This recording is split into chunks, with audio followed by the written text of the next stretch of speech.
free energy special interest group where science meets spirituality in the quest for truth and knowledge to free humanity and transform this planet into a paradise.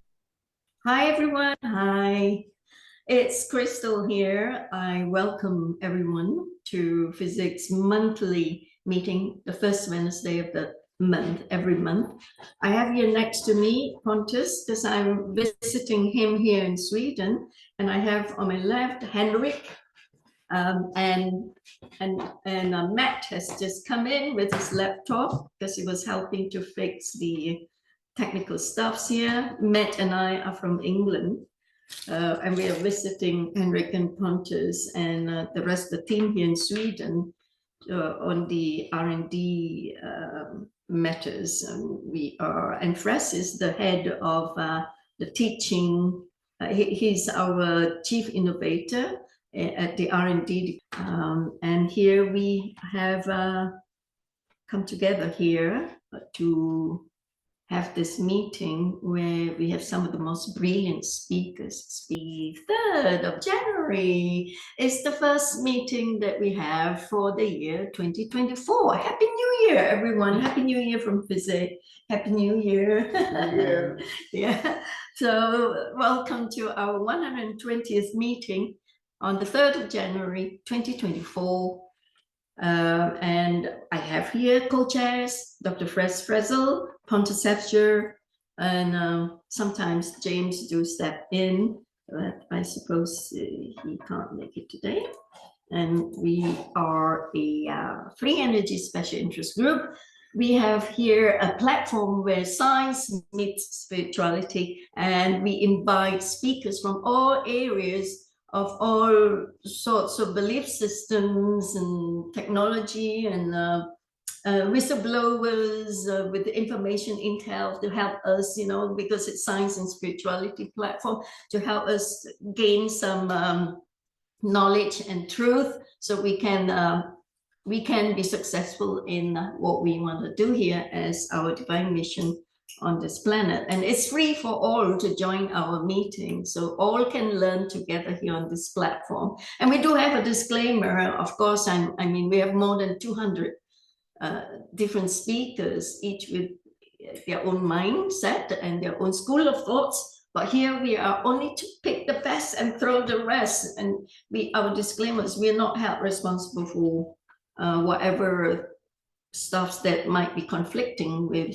some of the listeners' stuffs. It's not going to be going down well if we don't have a disclaimer because everybody has their own mindset. So FESIG being a open-minded platform where science meets spirituality, we are not only, well, if you talk about free energy and alternative energy, it encompasses healing as well. Of course, it's not just about metallic technology, it's everything really. So today we have our first speaker, our first session speaker, Jessica Arael Marrocco. She is number 12 in the numbers group, and an ACIO director, Alien Contact Intelligence Organization. She's a psychic, interdimensional seer, Akashic record reader, radio host, podcaster, owner of Andron ET Talks Radio. She will give a presentation of the ACIO, as there is a lot of confusion regarding the organization. She will help to provide clarity here today, getting beyond the myths and presenting the facts as an insider, straight shooting from the horse's mouth, so I say, and they say. She will disclose the numbers group too. Everyone needs to know. And we are so grateful and honored that she can grace our meeting today and help us understand these organizations. And then when after the Q&A we finish, we, as usual, we have 2 speakers each time we have our meeting. Our second session speaker will be Stephen Kwong, who is the recipient of the highest honorary titles from the Indian Council of Astrological Sciences, which is the world's biggest, the world's largest and most respected professional organization for Vedic astrology. And he will talk about auspicious timings for creativity, invention, and technical problem solving, which is what truly is needed by the scientific community. Today, our topic is an introduction to the basic rules for choosing auspicious times for enhancing creativity, invention, and technical problem solving. Stephen will also provide a list of auspicious dates for creativity in 2024, which will go down well for everyone of our listeners and viewers in our channels. Right, so once we finish that, please pen down in your diary when we adjourn this meeting, 120th meeting to the 121st meeting on the 7th of February 2024. Okay, so that being said, I just wanted all of you to know that you are welcome to write to me if there's anything that you need me to help you with. Crystal at truevisionpeace.com. Our website is truevisionpeace.com/FESIG.html. Please subscribe to our video channels, BitChute, Odyssey, Telegram, and also join us in our Telegram group, which is t.me/FESIG_group. So you can interact with our members and function well as a study group with all the information and knowledge that you could learn from our brilliant, unique, wonderful teachers who are our speakers, right? Thank you so much for bearing with me on this. I'm going to stop sharing screen now, and I will introduce Jessica Marrocco, who is brilliant in what she does. Jessica was born in the Boston area. She was highly targeted and selected to be used in the programs from birth through her entire childhood because she was quickly identified by the ACIO of having a soul signature of unknown off-world origins. Early on, she displayed an exceptionally keen psychic perception that exceeded most other humans. Due to her enigmatic origins, she was placed in the numbers group as number 12. As you have heard, number 15, which we believe is A.R. Borden of the WingMakers phenomenon way back in the late 90s, number 15 of the ACIO. So, and I think it was, yeah, okay. So at the age of 5, Jessica was introduced to the ACIO and the Intergalactic Council, and then made contact with Peter the Insider in 2016, where she began to uncover her involvement within the secret space programs. So Jessica was heavily used in the programs, by organizations such as the MCC, Mars Colony Corporation, Kruger Masonry Corporation, the Labyrinth Group that you heard from the WingMakers phenomenon, and also work as a galactic liaison, communicating with the Council of 5. So we want her to tell us about the Council of 5.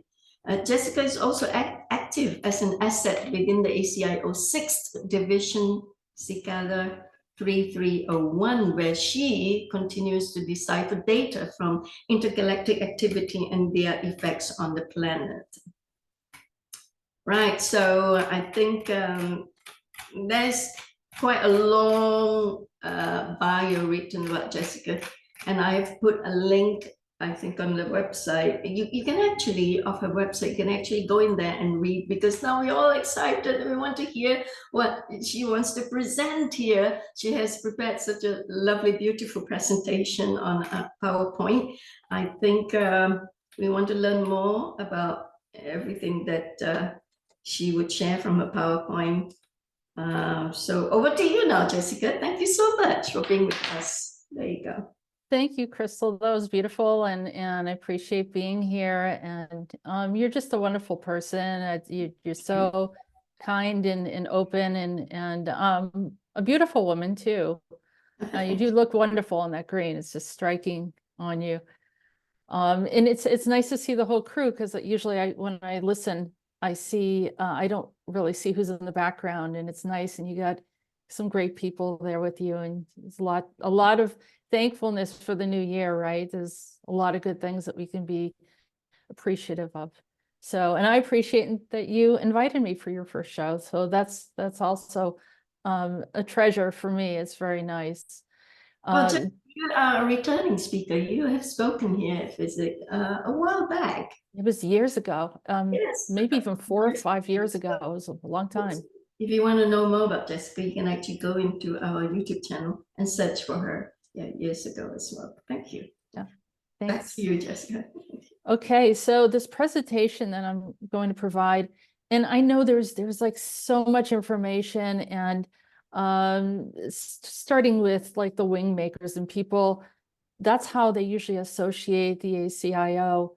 And fortunately, the WingMakers came in and started sharing their information early on, which was really important, because it kind of set up everything for what is going to happen afterwards. But you're going to see from this presentation, and this is information that is strictly ACIO, directly from the ACIO, not, someone's heard about it from somebody else, from this other person's opinion, or someone that was a psychic and thought they knew exactly what it was, or someone's intuition and thinks, we're good or bad or what have you. Because, you can't please everyone. That's true. But, when someone says, this is my business or this is what I do, then that person becomes the precedent of the information. And so we like to keep it that way. A lot of people want to jump in and change what the meaning is and everything. It doesn't work that way. So if you, like I said, if you say that you live at this address and someone says, no, you don't, it's kind of ridiculous. But I understand why people, feel like they want to take some ownership, or feel that since they had an affinity for WingMakers, that is all the information and there's more. And more information can come in if people are open or willing to just accept some of the information that we're providing, and then we can go on further. But if people are getting stuck over certain things, there's only so much you can do. You have to keep repeating it until they get it, and which is fine too if it needs to happen that way. But what I'm going to do is I'm going to share the screen, and we're going to do a PowerPoint presentation and help everyone to understand, the beginnings, because even the beginnings are somewhat controversial. So I guess, as long as it's okay to go into a shared screen, is that good? Yeah, you can share screen. Okay. Yeah.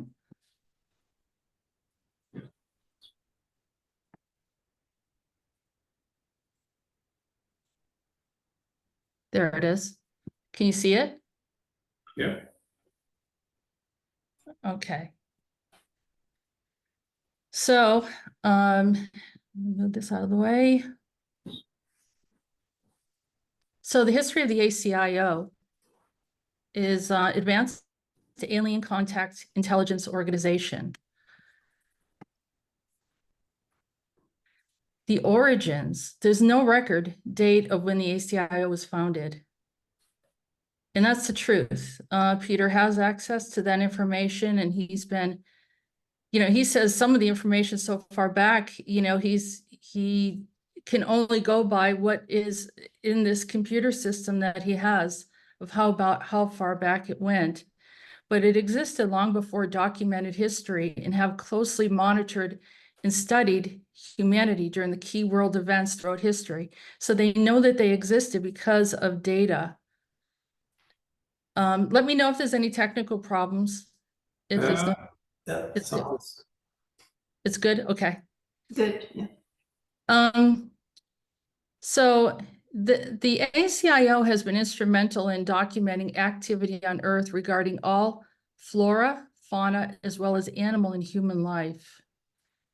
So the history of plant life, animals, anything that has existed on the Earth, or as Peter says, the context of existence, has been recorded and documented. Of course, we know some animals, some plants, even versions of humanity have come and gone throughout time, and all of this has been recorded through the ACIO.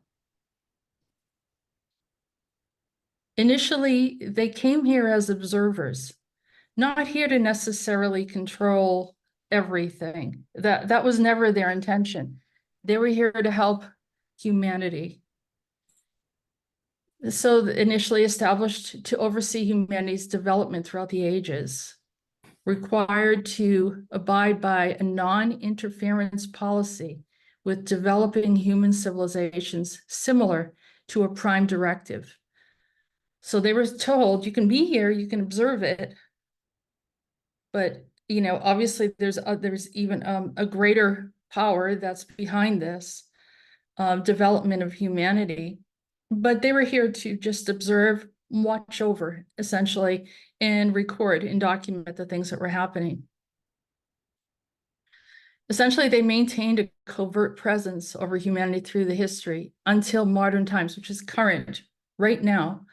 They're still, monitoring everything and just watching, but stepping back to a specific degree.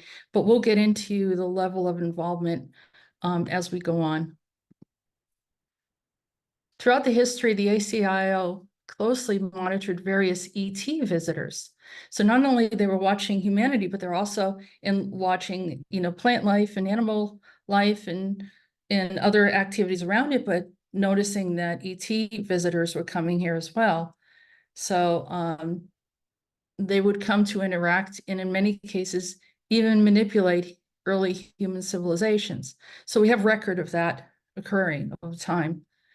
And instead of learning from the ancient aliens, humanity began to worship them and consider them as gods, which introduced new problems. So they saw these ETs show up and they had these amazing abilities. And so they said, well, they must be God, and they began worshiping, creating altars, building religions, churches, and so forth, or places of worship. Some of them required, sacrifices. Sometimes they sacrificed their own children.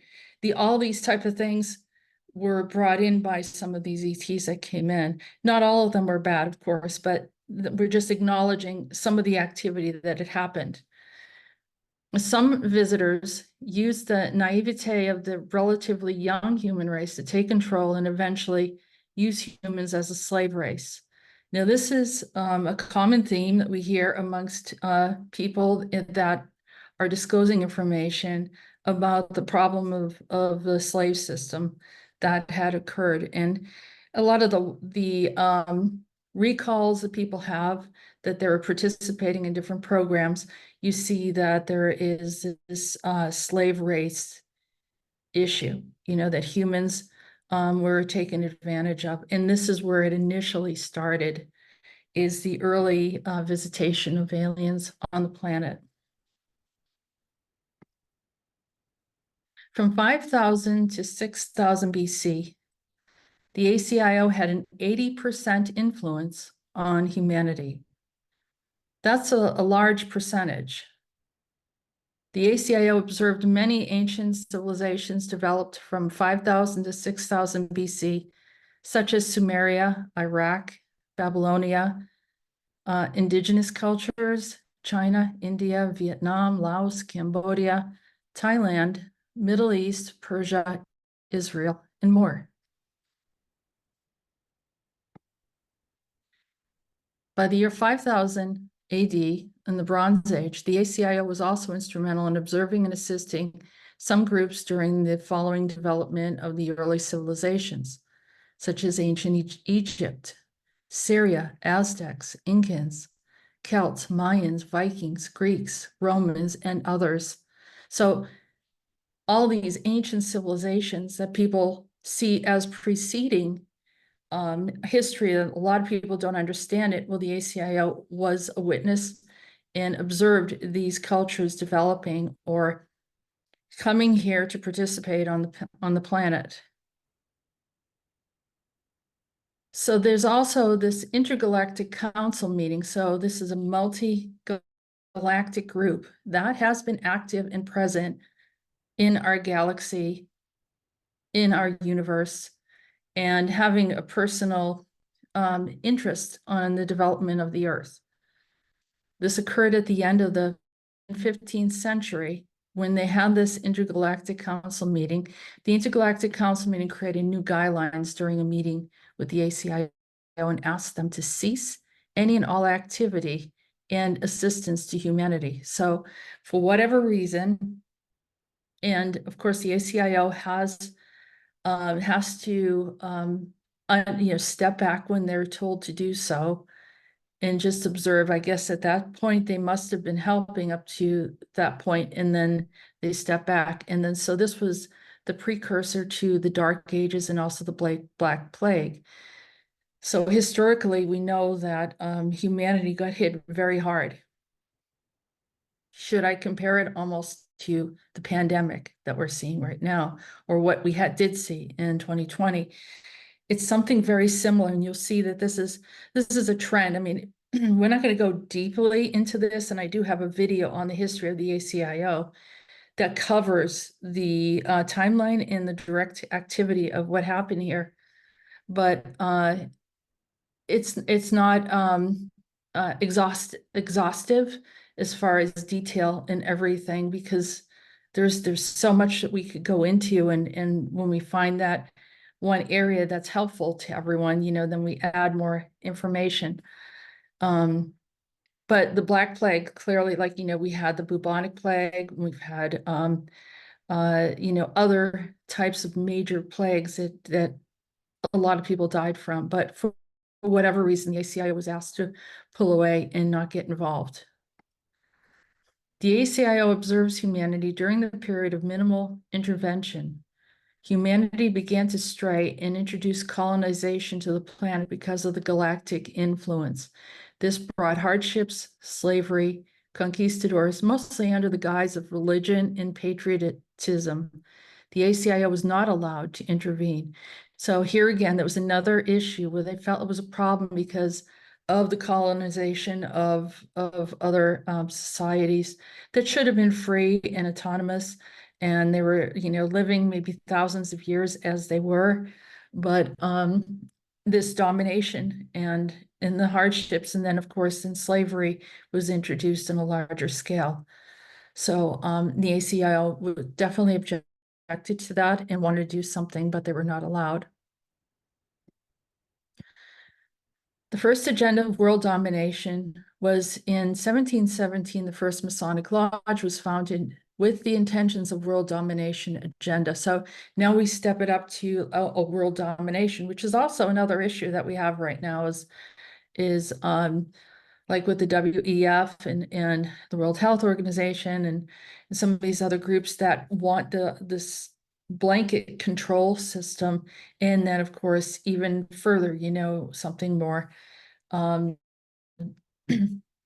like a one new world order type of situation. So the Masons or the Masonic Lodge, originally, that was their intention, to dominate everything and control ideas and the way things are run on the planet.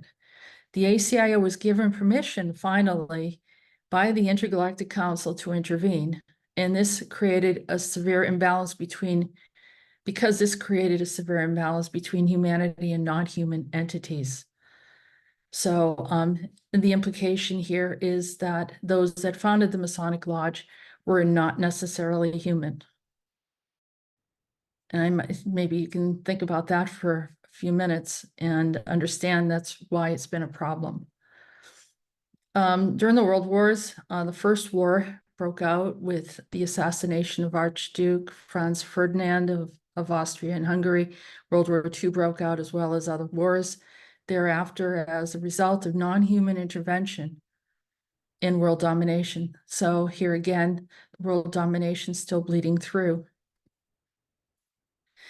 Another point in time, so we're jumping to different time periods where there was a major issue that the ACIO had to intervene as much as they could to assist humanity with this with a major problem. And one was with MK Ultra, where they started experimenting on humans. And it was introduced for purposes of mind control, human experimentation. The introduction of LSD as a lab created hallucinogen and experimental drugs.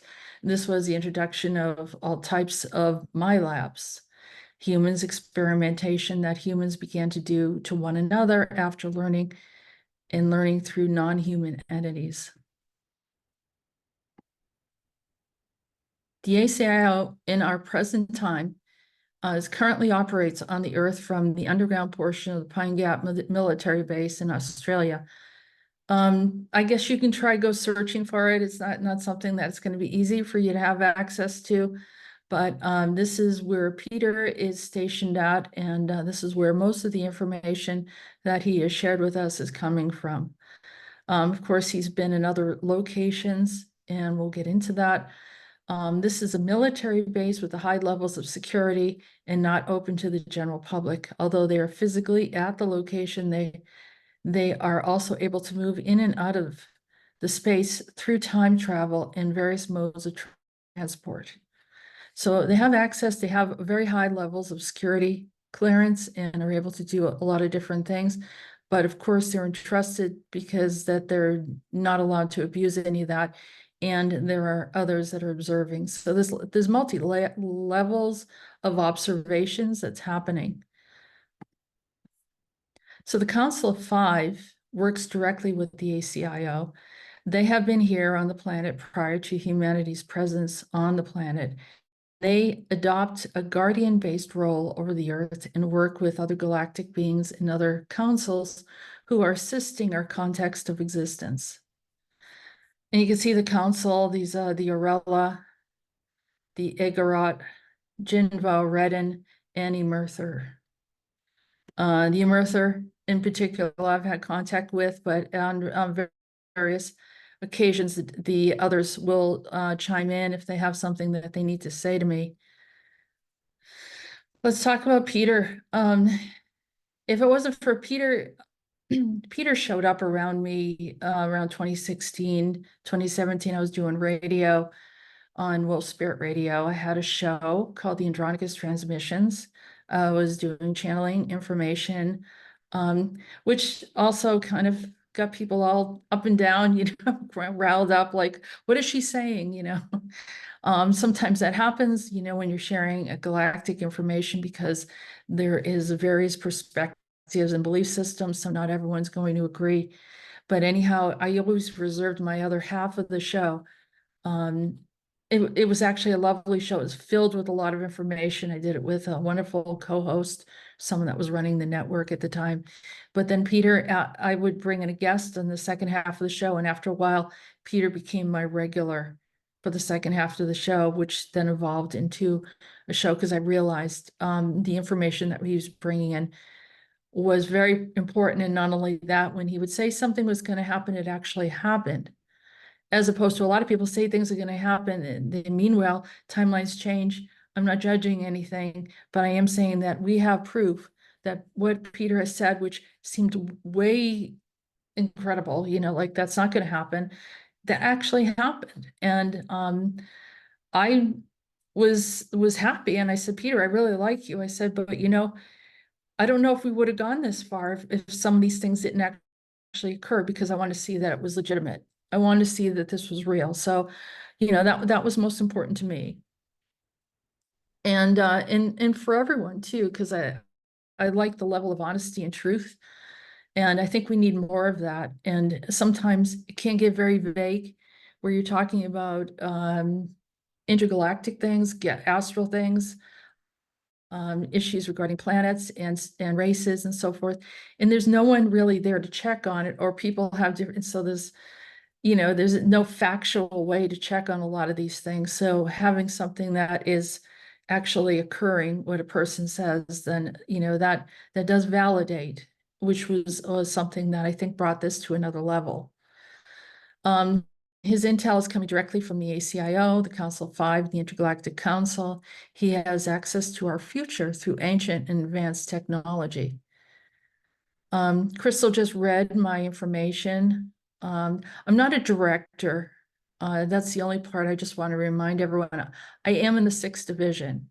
And so what I didn't realize is Peter and I were put together by the Council of Five, because I had already been communicating with the Council of Five And so they were having me work with them and provide information through my ability and sight, which I've been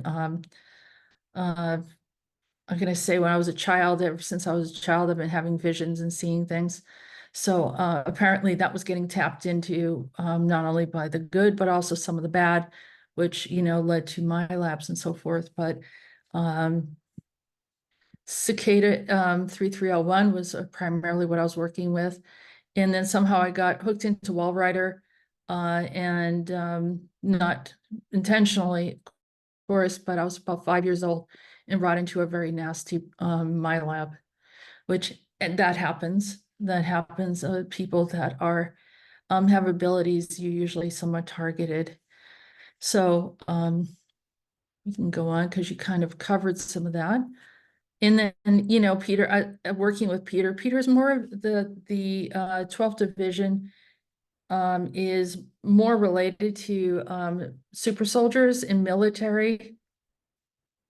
And so the Council of Five asked me to work with Peter with the military aspect of things. And so that's where I began to trying to document and archive the information that he's been presenting, as well as, trying to figure out a lot of my own personal information, which he's a wonderful resource to figure out. Because one of the things is I've been surrounded by psychic people for years, very, very gifted people, and very few people could explain some of the things that I observed when I was younger. The ACIO has 612 active divisions. So we're talking about, I'm in the 6th division. Peter's from the 12th division. We talked about number 15, the 15th division, right? There's 612 active divisions. But because of specific circumstances, as divisions were split and merged whenever necessary, they were numbered from 1 to 753. There were originally 753 divisions of the ACIO. The first division, 0, is the ACIO's headquarters or Human Resources Department. And that's one of the groups that Peter usually reports to. And here is Pine Gap. But if you notice, it's situated in Pine Gap in Central Australia, but it has multiple branches around the world. The largest, most well-known of them is Area 51, Groom Lake in the US, and Yamato, Alclino, and Belarus. And that's a DUM, deep underground military base and complex in Russia. So, and they have other locations where they're connected as well. So this is not an American, it's not an American, exclusively American group. Remember, their objective, they're just not representing just one nation over the other, that they want world peace. What's the reason for the military? It's more of a protection and also for research and to go into places that are dangerous for the average person. Division 1 through 80, or even 1 to 93, is the first group of divisions, deals with gathering evidence and clarifying the role and purpose of the ACIO in present day and during different time periods in history. They were able to do this thanks to historical, geological, and archaeological research. And it is important to note that throughout the time, the purpose of the organization was very, very diverse because of the wide variation of ET races present on the Earth, as well as different cooperating relationships amongst races. In our current situation, we mostly deal with the Council 5 and the Intergalactic Council. So even though the ACIO has, they're working with the Council 5, they're observing and interacting with other races, there are other races still present that are not working necessarily with the ACIO, but they're present because they're part of the galactic community. Division 80 through 140 is a second group of divisions responsible for the relationship relationship and other intelligent beings and or races of any kind. In most cases, there are bilateral, trilateral, or multilateral cooperation agreements. That's very complex. These agreements need to be officially sealed under the allowance of some of the superior organizations or the Intergalactic Council or Council of 22, 10, 12, 7, or 5. They are responsible for sorting alien races into 3 categories, also with subcategories. So this is interesting. So the ACIO is documenting and through relationships experience in over thousands of years, categorizing them by whether they're good cooperative, good neutral, good experimental, category 2, whether they're neutral hypothetically cooperative, neutral hypothetically ignorant, neutral hypothetically experimental, or category 3, invasive for natural resources, invasive for energy, or invasive for people. Okay, so, and the third group of the division is Division 141, 210 to 210. The third group of divisions is in charge of relations amongst the organizations that are important in the universe, the megaverse or dimensions. For example, the Intergalactic Council, the Universal Council, and the Council of 22, 10, 12, 7, or 5. And there's probably more as well. These organizations fulfill roles similar to the wide variety of organizations.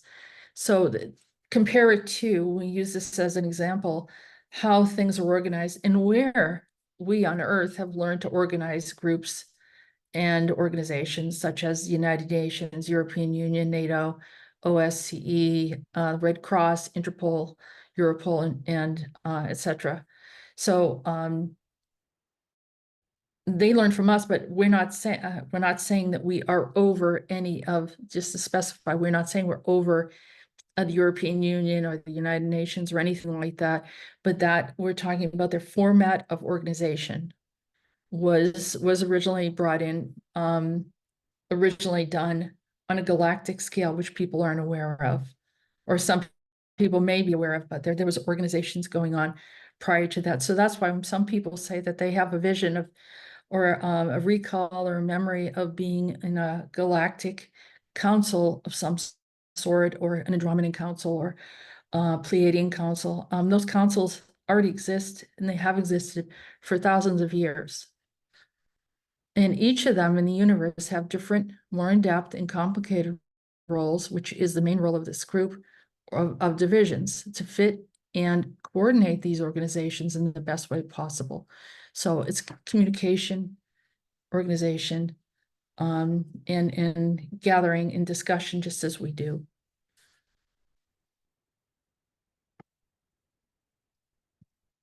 Division 211 to 250, the fourth group of divisions is trying to keep ACIO operations at as low profile as possible. Sometimes it's a very hard task to achieve, mostly because of the unpredictable circumstances. These could be bleed-throughs into our reality, and our reality is not properly aligned to cover the operations when it comes to time traveling. Time travel is a big issue. It's a very, very big issue. And it's caused so many anomalies in our planet, and created weird things that, maybe we were going in one direction. It completely shifts the direction at times, and causes, a tremendous amount of anomalies. And that's definitely something that I could would like to stress is what we're experiencing now is a lot of it's related to time travel and those that are trying to alter and change and create these, the glitch in the matrix issue. Maybe they want to change the past, and they want to undo something. They're experimental, what have you. And also, I can include CERN as another leading component that's created so many different problems. At last but not least, there might be interventions from ET species where they believe that they are helping us, but instead they're doing the complete opposite. So what might be good for their reality, maybe it works really well, and they want to implement it here. So here again, the Earth becomes an experiment, and then they're trying to alter the way that we do things. Maybe they with this that we experience, maybe it worked for them. You know, their species that they were dealing with needed that construct. You know, so you know, it's like an army of ants. So imagine ants having some kind of I don't know, like they have a hive mind, they have all these different things, and then they implement that on the planet. So we have all these type of weird little things that have happened to humanity over time. And so that division, which is 211 to 250, is there to try to be in the background and try to, you know, damage control issue. So the fifth group of divisions is helping multiple international elite soldiers units in their missions. So now we're getting into the super soldiers. In most cases, there are no analog or digital records about them, not only about their operations, but even about the existence of such units. We know them under the specific term Black Ops. Instead of a name, most of them use 3-digit numbers as identification, which authorizes them only for certain specific types of operation. An important example operating under number 374 is the unit of Lincoln Clay started to uncover their operations and the purpose of why they were formed. So, you know, here it is the unit 374, which people who listen, and I've heard Peter talk about it, and we will get into that a little later in the presentation. But yeah, this group is the one group where there's not a lot of detail because of security reasons and safety of missions that had to be performed, and also those that were involved. And so but the ACIO does know exactly who has been involved in the past, and they also know who's there in the future as well. Division 361 to 410, these are, you know, all of these divisions are working together. Which is under the 7th group of divisions, is responsible for distributing reverse engineered technologies to mainstream manufacturers in nearly all fields. They are mostly focused on health technologies, cutting edge energetic technologies, and technologies for higher safety and less emissions in personal and cargo transport, more environmental friendly materials, easier ways of recycling, etc. That was just an example. So they do want to bring, I heard people say the ACIO is withholding disclosure. No, they're not. No, they're not. It's a bigger galactic issue, and it is complex. Why things are happening in the progression that they are. Clearly, I've heard from more than one individual that when technology comes out, usually the superpowers, the militaries, grab a hold of it, use it, misuse it, and the rest of the population doesn't have access to it. And so the advanced tech, things that like the med beds, all these things that are not easily accessible, which is not because of the ACIO. They're 100% for that. But you know, there are other powers that are involved. Division 411 to 480, which is the 8th group of divisions, is responsible for stabilizing different portals that affect the Earth due to their proximity to us. There is a wide variety of them. For example, gateways to other timelines, realities, worlds, universes, dimensions, megaverses, etc. These specific divisions are keeping all of those portals separated from each other. This is a very important job because of these portals get mixed up with each other, and the result in distortion, and can literally delete parts of our universe and or replace it with new ones. Maybe that's you know, you'd have to really know what you're doing to be able to do that. But I know that some people claim to be moving and operating with a lot of these portals. The ones that are doing the most damage to these portals are Here again, I'm going to default back to CERN and those that are experimenting in the quantum level.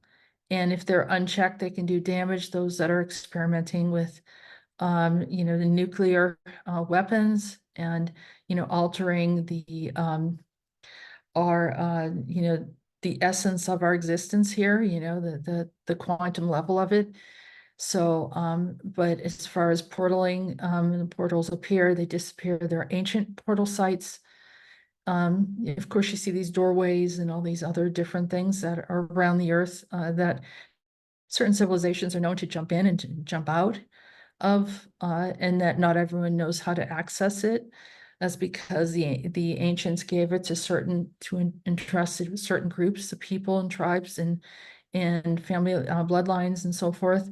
So that isn't necessarily the ACIO, but others that have created these portals. But part of the job of this division, the 8th group, is to help balance and make sure that everything holds together.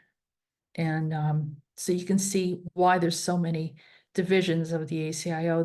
They each are carrying a specific amount of weight to contribute and to assist.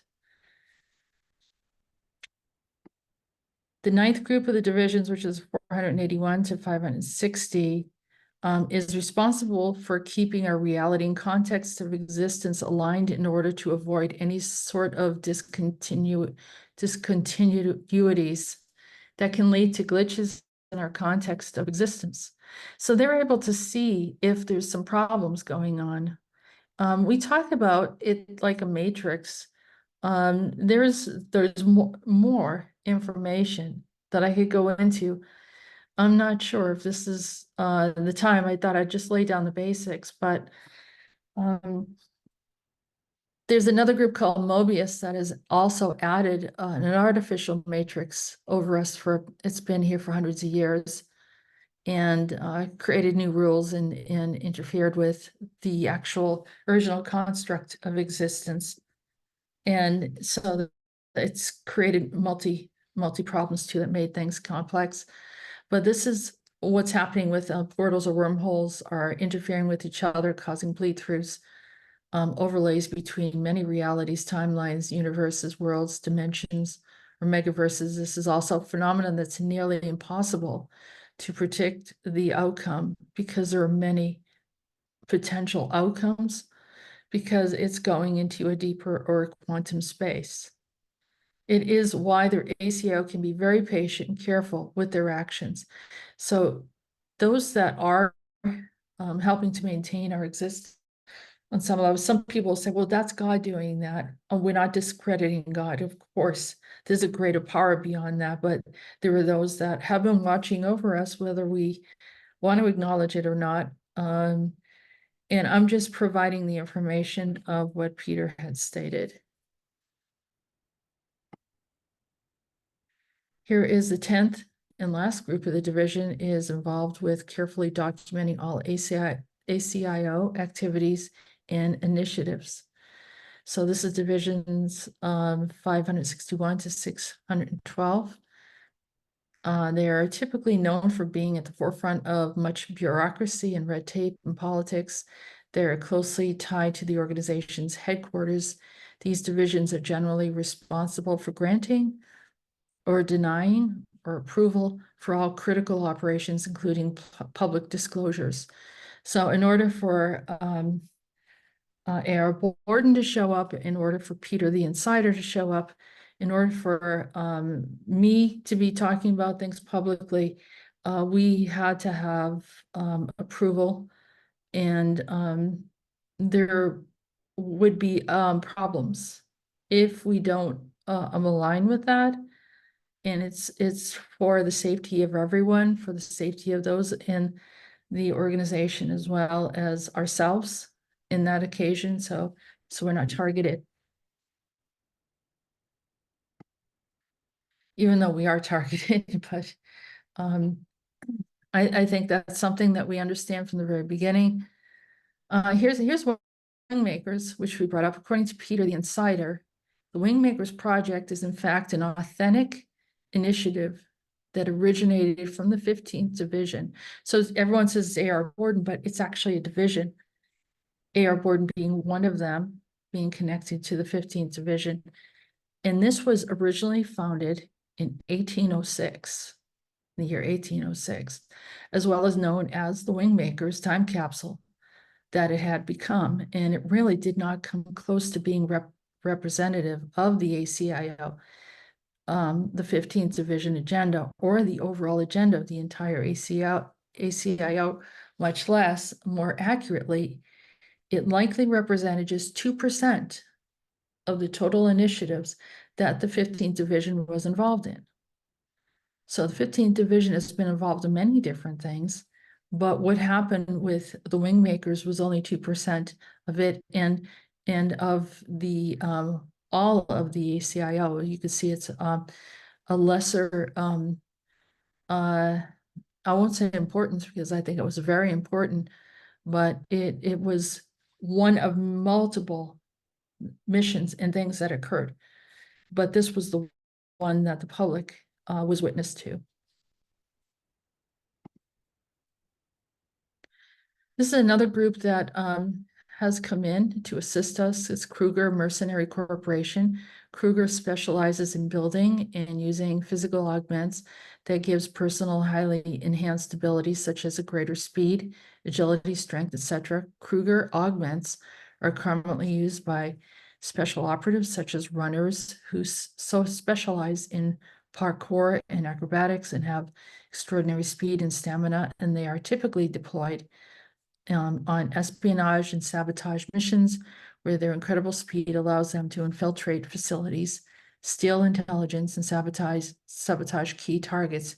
Extremely effective. So if you look at, like, you know, the James Bond movies, or some of these extremely elite, talented people, this is what they did. They were very, very enhanced. I actually met Faith Connors, and it was something that you know, was pretty incredible what she did. So and we can talk about that later if you want.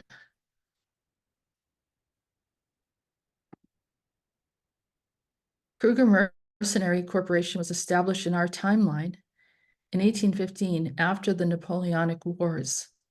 The organization was founded by former Nazi Gabriel Kruger, who was originally from the year 1815, before he time traveled forward in time to the 1920s to connect with his descendants in Germany prior to World War II. So I know everyone's probably going crazy right now. He's part of the Nazis. He must be evil. You know, we don't trust him. What is it? What are they doing to our reality? There's more than one reality where we'll say that the Nazis were involved in. Not all of them did some of the things that happened in this reality, where it was even like, you know, I look at it and I feel horrified. You know, that things happen to innocent people. And so, you know, this is nothing that we're supporting, and I want that to be very clear. And we believe that all people should be treated respectfully. And so, but this is in the timeline of what did happen. And by the way, Gabriel Kruger was witnessed to be still around in I think it was in Slovenia, only about maybe 2 years ago. Someone actually saw him there, and Peter confirmed it. So he's physically, these are time travelers. They're very, very interesting, some of the things that they can do.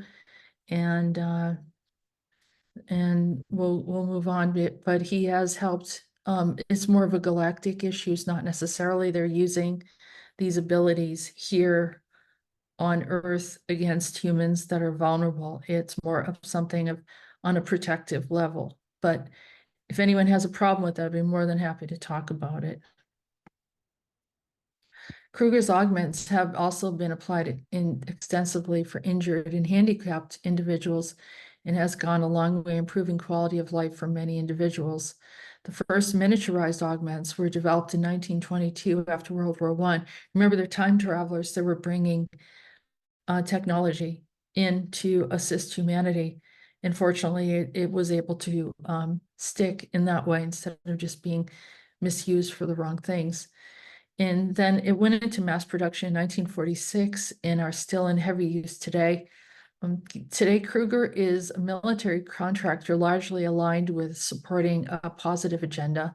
The Kruger Group made an appearance within the Mirror's Edge video game series where both Gabriel Kruger and Faith Connors are featured as prominent characters, both of which are based on real operatives within Kruger.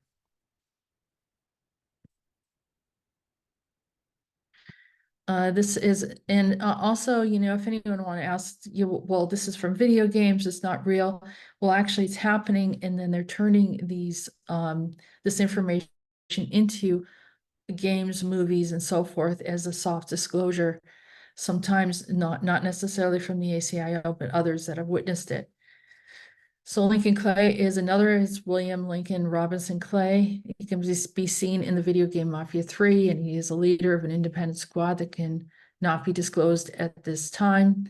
He is squad were highly instrumental rescuing hybrids, crossbreeds, enhanced children from various advanced military corporations such as Monarch and Umbrella, and he was involved with the early formation of the Merge.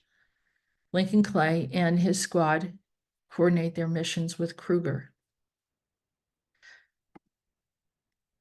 Division 374, Lincoln Clay's unit. Lincoln Clay was born in 1945 and lived in New Orleans. He served in the Army in Vietnam and is currently operating in leadership to this day. He has been in charge of many elite Kruger runners. Currently, many of the Kruger runners have become Kruger agents. Peter the Insider works with Lincoln Clay's team as well as many of the Kruger agents. So here are, so Lincoln Clay is an extremely elite soldier. He's in our future, he's in our past. He's taken on leadership, and currently we're working with the Division 374 right now. The 374 has been very active. Some of the members is Anthony Zender. For those of you not familiar with Anthony Zender, he's a Kruger agent from 374. And he was born 1985 in West Palm Beach, Florida, at an early age. He demonstrated gifted and talented abilities in emotional, physical, and mental and spiritual realms. At 6 years old, he has his first military abduction experience as part of the Operation Green Star for the CIA. During his childhood, he was abducted numerous times to deep underground military bases, where he was turned into a Generation 6 MK Ultra Super Soldier. He was groomed throughout his whole life by the military, and at the age of 16 was when he began his service for Dark Fleet, for the military contractors, Kruger, Monarch, etc. We have Michael. Michael was born in 1990 from the Pacific Northwest region in the United States within a middle-class Asian family. I would say Korean family, and on the surface, he has already been living a perfectly normal and eventful life until he met me in 2018 and uncovering the true nature of involvement in his secret space programs. Starting with childhood, Michael was pulled into various labs and was brought into programs as science and technology specialist in multiple fields, having worked with elite level scientists and engineers within the special access programs. Michael was positioned as a scientist, technology operator within the ACIO, and occasionally assists Peter in the 12th Division in various missions. So you see all these missions are guided and directed by Peter. So Peter understands and knows who his team is and who's working with him. And he has a history. He knows some of the missions that we went through. Recently, we went through an 88-year mission with Peter that's still unfolding to us. People are getting recalls. We're discussing it privately. But Michael has clearly been a part of it, and he's been a part of some other missions as well, and has also been interacting with, I believe, the Merge. So in addition to being a member of the Merge, specializing in altering and fixing of various broken and defective timelines and anomalies that pose a significant risk to disrupting other realities via bleed-through effects.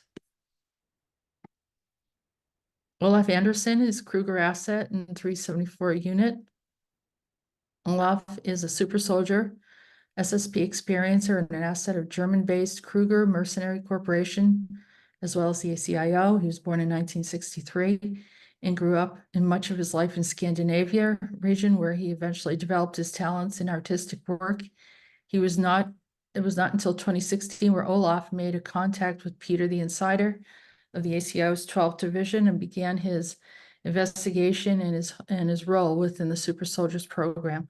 Olaf was chosen from birth to become a super soldier asset and was quickly recruited into the MK Ultra Omega program at a young age.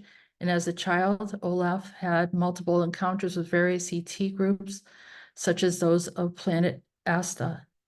With a humanoid-looking presence standing at roughly 7 feet tall, Olaf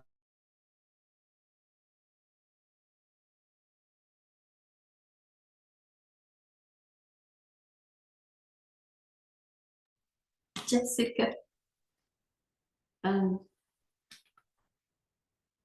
Well, Jessica just dropped we off. also call him Taino.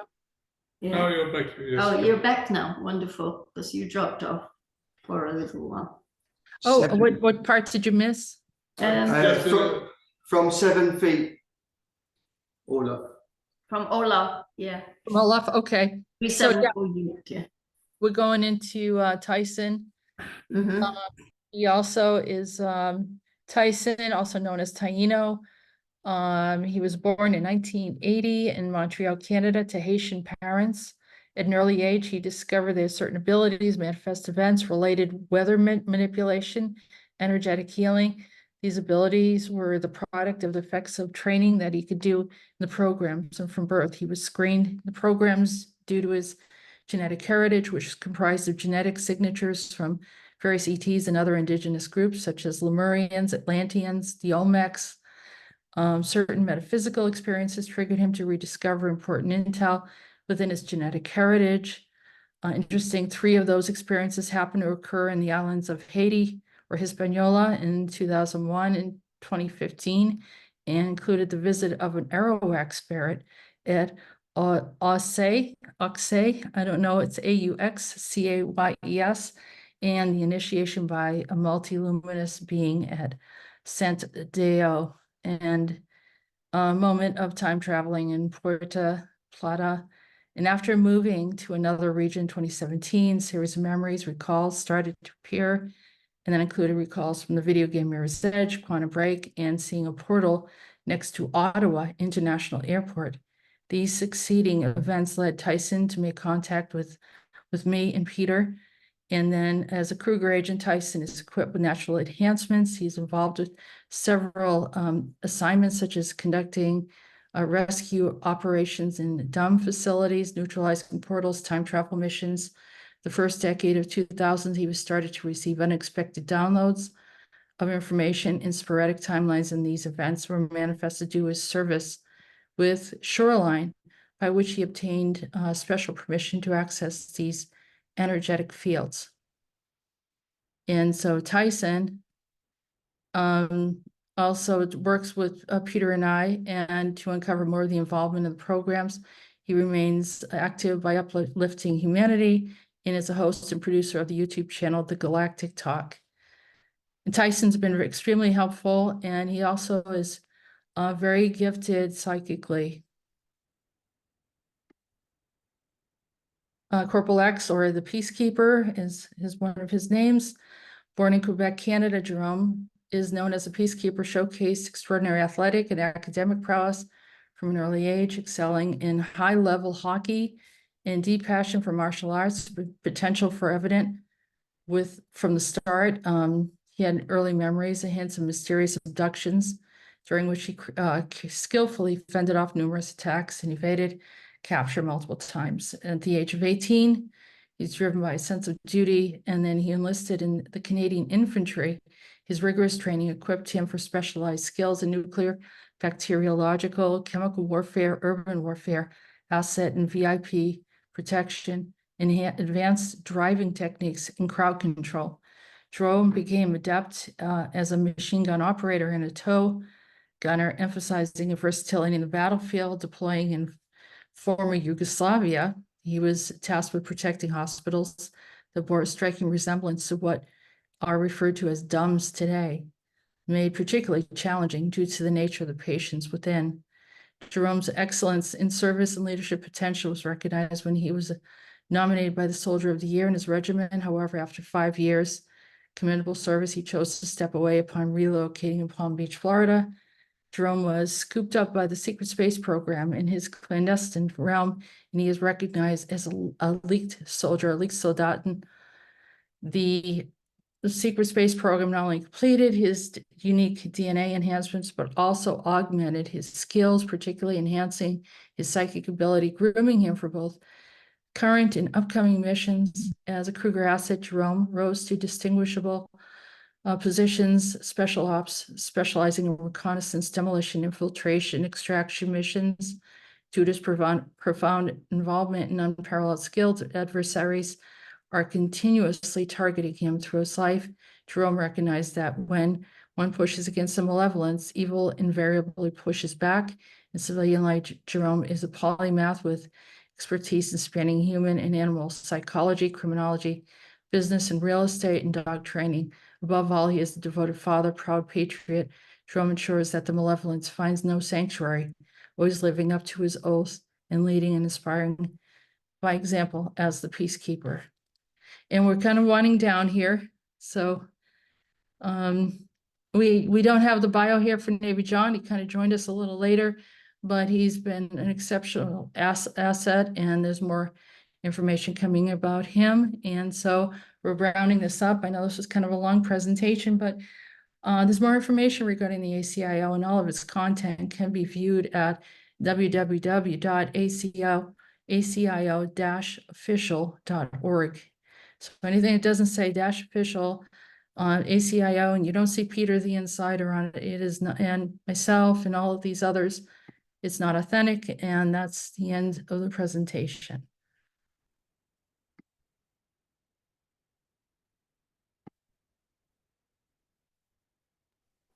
Yeah. Wow, that is really superb, Jessica. Now we can put the pieces together. It's kind of like we're hearing bits and pieces here and there from different speakers, different whistleblowers, disclosure agents. And here you are giving this presentation so we can see the whole big picture.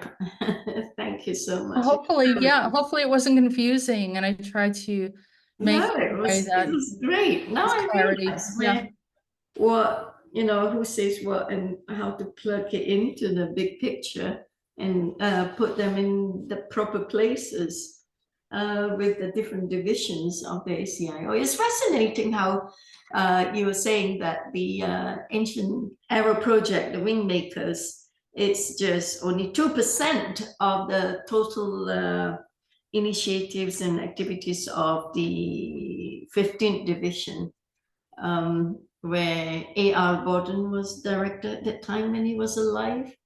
He was number 15, right? Yeah. So now we can get into the so I can explain this, because I know people get upset about it. So he's a part of the numbers group. In the numbers group, aside from me, I don't really know. I don't think I have this fluidity, but they seem to be able to move in and out of time and space. I've met a few of the numbers group, and they have literally appeared in my home and then disappeared. And I know that people may believe me or not believe me, but you know, I'm the type of person that I'm going to tell you straight out. I'm one of the few people on YouTube that actually has their actual name. You know, I mean, it's like, I've been transparent. I told everyone where I lived and I grew up. That could be validated. I really have nothing to gain by fabricating anything. And the reason why I discuss this and I'm so passionate about it is because I've had these experiences where people from, particularly the people from the numbers group, are crazy. They're not all on the same page. they have these extraordinary abilities, in different types of abilities, I'll say, and they can show up and then disappear, like A.R. Borden essentially did. He disappeared, which is exactly the way it's normal for them to do that, or that time's up or whatever they were going to do. And I've had an interaction with the one they call number 15. Peter said it's the same. So, but it appeared to me as a female.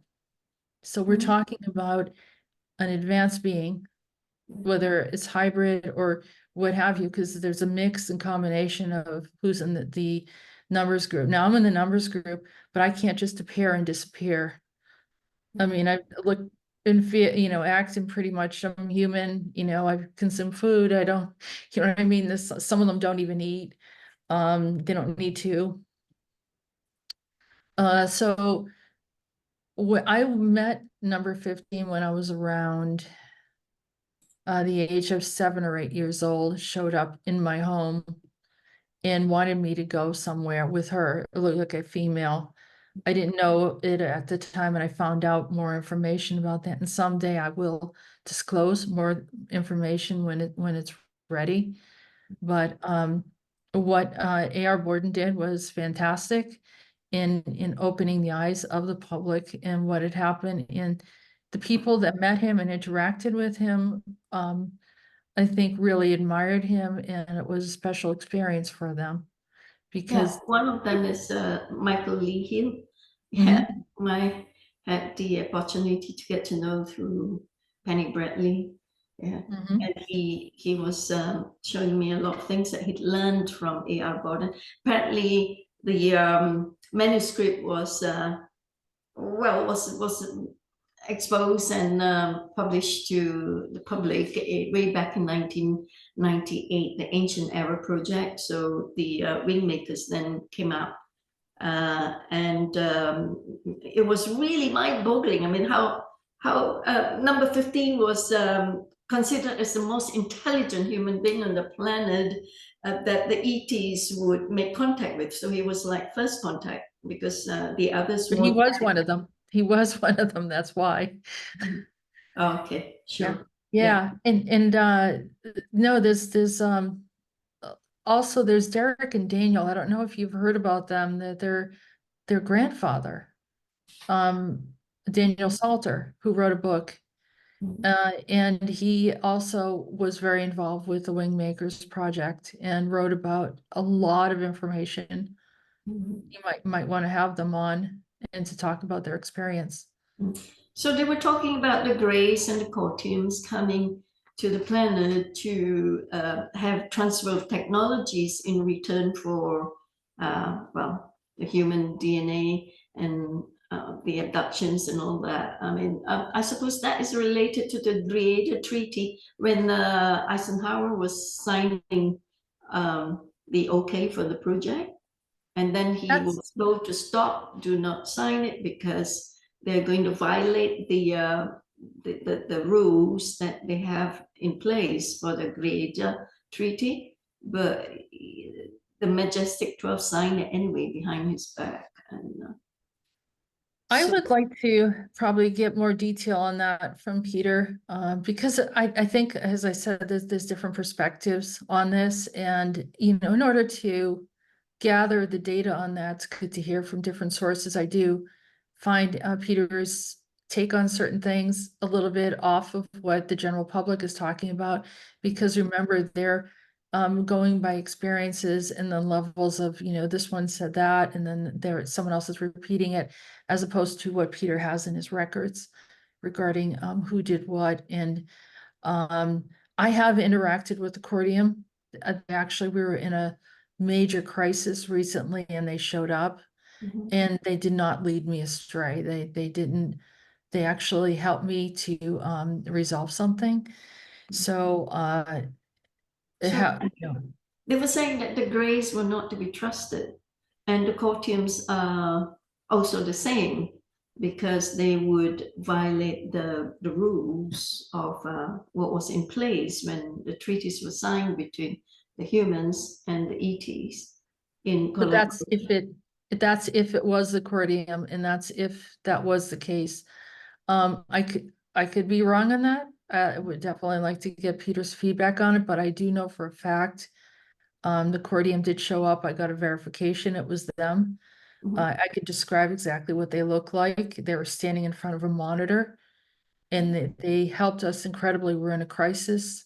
Mhm. Peter got hit very badly in a recent mission, and they were a lifesaver for me. They really helped me figure it out. Now, was it the accordion? Was something posing as accordion? Was this story changed slightly? Was something misunderstood there? Maybe it was the accordion, but let me look into that for you and get a definitive answer, because I'd rather be more solid on it. And I'm not gonna lie if I say that, oh, I know everything. It's garbage, that's to say that you know everything. Nobody does. But there are records that are in place that can be accessed, and we can find out whether or not that's accurate. Now, the person that wrote that information might not be happy Mhm. if the story slightly changes, or it could be 100% right. I don't know. Mhm. But So, to my so, knowledge, Jessica, you were saying that it's only 2% of the activities of Division 15. Wow, I mean, but that leaked out, and it wasn't meant for public disclosure, but it leaked out way back in 1998. So just 2% of it leaked out, and it became such a huge, big phenomenon because everybody was like, wow. I mean, they could enhance intelligence so many times with the people in the numbers group, and I presume you are as well in that particular intelligence enhancement scheme of things with the technologies that the ETs had transferred to us. And also all the gifts that you've got. That's why, but you were born with it, right? I mean, the others were like artificially enhanced with technologies. yeah, I came in and they recognized that they know who comes in, each individual that comes in through the earth. I mean, it's not surveillance or anything like that. They just have an awareness, Mhm. because especially those that have a different type of, I Mhm. won't say it's my DNA particularly, but the essence, Mhm. my soul essence. And what they did was they dumbed me down. They Sorry. actually did some surgeries, and not my labs dumbed me down. They did Oh. some surgeries. And so I remember when I was at a certain age, there was a mathematical problem that my parents, or we were discussing something, and I knew it. I knew it, and I realized that that information was no longer accessible to me. And I was young. I was probably about within that same age, 5, 6, 7 years old, and what's really weird is I have an understanding of the outcome of math, the extreme, like the laws of science and nature. And but the calculations, I don't, it's not as easy for me to figure out. So I got dumbed down in that level, and they do that with those that came in, that kind of put up a red light to them, like, oh, this is not the typical individual. So to blend in, I guess that happened. I'm not sure it was directly the ACIO or the MyLabs. I believe it was the MyLabs that did that, but it happened. It was allowed, I guess. And so that is the kind of thing that happens with some of the numbers group were not altered in that way, but they are used for different reasons. So if the WingMakers project is just 2%, what about the many different other activities in the initiatives of Division 15? Are you allowed to disclose some, so that I'm sure there are other more phenomenal ones that, yeah, we're all ears. If you could, that'd be nice. Well, I don't think it was an accident that they came in. Oh. It's almost like they were the ones that were allowed to come. They were allowed to come in. They didn't just like sneak and just show up. Mhm. Because what they can do is if something happens and it's not supposed to happen, you know, they kind of wipe things. We talk about like the Men in Black are able to do something like that. But they didn't want to wipe it. They wanted people to, it was almost like the earlier part of disclosure of the ACIO, because the ACIO, as I said from the very beginning, and that they were supposed to be in the background, they have been in the background, kind of doing all sorts of different things, but you don't realize who they were because you could never put a finger on it. And now they're being more transparent and saying, this is what we did. So, you know, in providing evidence of some of the things that they've done, not to just brag about what they've done, but to show that they've kind of been here. And because I think we've been in trouble. So they can see a moment in time and then have, you know, one of the divisions, either they offer, there's an agreement to come forward and disclose information. And Peter did a whole presentation on the Wingmakers on Derek and Daniel's Clear Thought channel on YouTube. Mhm. And he explained it's kind of allowing humanity to make the right decisions because there are certain laws, and if they don't, then they run into trouble. And I know that Peter is not the most articulate at times, but he's very, Yes. very knowledgeable. So he was trying to explain, and that's something else I can possibly do as a PowerPoint presentation to explain a little bit more regarding what had happened. So what they did, what A.R. Borden did, was extremely important and was intended to happen. And those that were involved were probably didn't realize why they were involved, but they were already involved. So those that interacted with them were part of it already, but they didn't remember. So he probably was triggering them or reminding them of certain things. Why all this secrecy? Because we are awakening fast, right? There's well, some star seeds, way showers, who have volunteered to come to do the work here on this planet. We we have always been awakened. Aren't we due some disclosure information, fast and furious? Don't you think it's time? Why all this secrecy with Peter and his duties Well, to Peter's think of it as he's military, right? Mhm. So when he's involved at military operations where people can get hurt, there has to be levels of secrecy, just the same way as the US government or the Russian government or English government operates. There's levels of secrecy in their operations. But after if you listen, when he goes off on a mission, he comes back and he shares everything that happened. So other people are listening and they don't believe it, or he's pretty transparent and he tells you what happened. Now, does he go? And sometimes I will ask him specific questions to get him to reveal more. And sometimes he'll say, I can't. Mhm. But most of the time he tries to explain it and describe it. So we have a lot of shows with information on there. If we put it together in a book, people see the transition of how he told us about the pandemic 2 years in advance. He was telling us about the jab, we'll say it like that, They all came true, yes. in the All detail happened. of what they were putting in it, Mhm. way before it, even the doctors were trying to disclose it like a few years later. He already Wow. explained it to us. So, and I didn't believe that they were going to do a lockdown. You And do have links to all this information through your website, right? That I've linked up to our website for our listeners and viewers to follow up. Do yeah, you? Yeah. we probably should put together a timeline of some of the things that he has disclosed. And what have come to pass. We have some short videos that were presented. And they, talk about the date when he brought it in, and we have the videos as dated, of course, of when he first said it. And, when people first started hearing him, they're like, this doesn't even make any sense. This is crazy, because I said, Peter, I said, you have this like two year, average. So by the time it actually starts happening, I'm like, oh my God, you said that, Yeah. back then.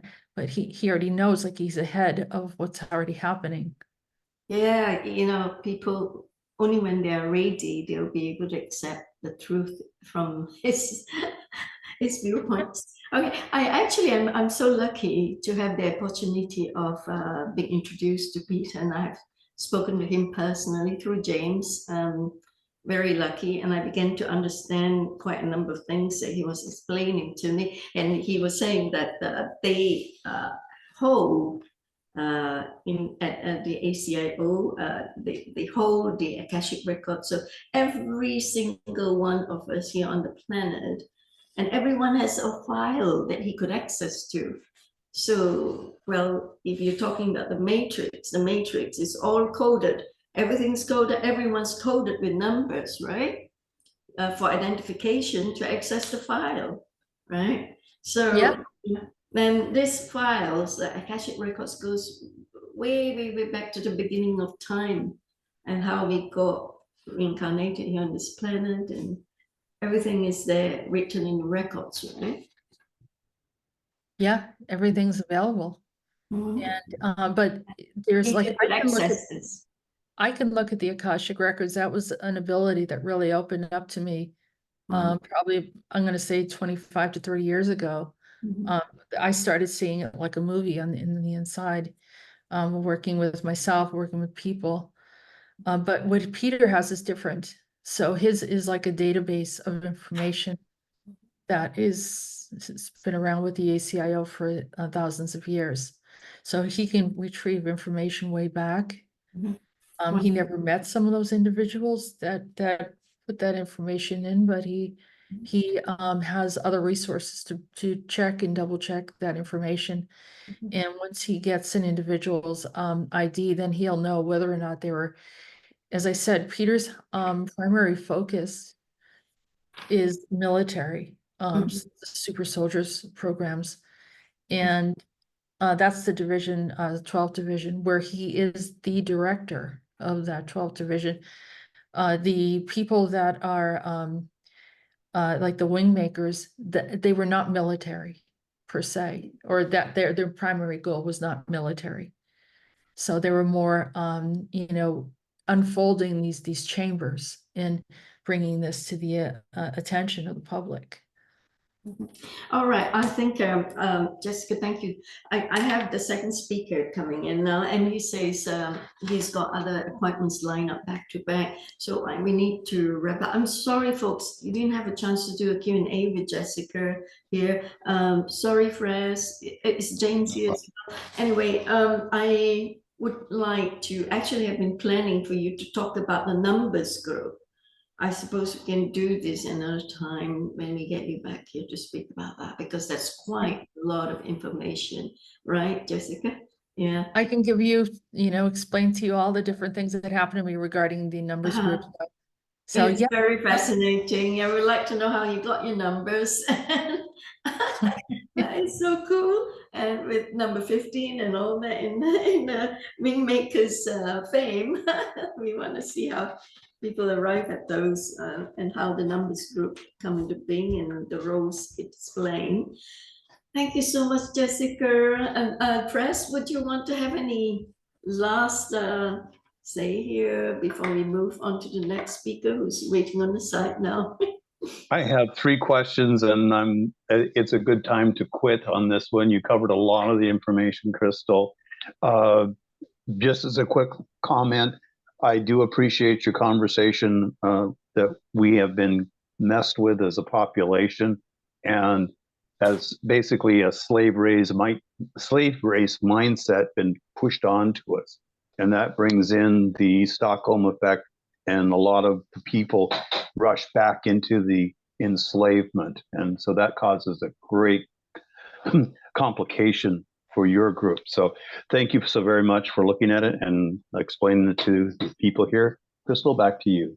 Yeah, and I would like to express my love and gratitude to James as well. James is here, for bringing you and Penny Bradley and the Secret Space program people into our platform to educate us on what is really beyond and above all this that is on the surface.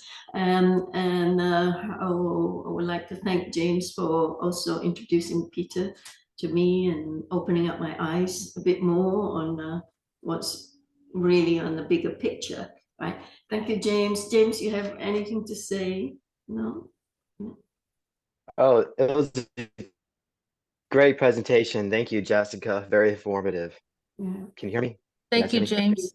Yeah. Oh, okay.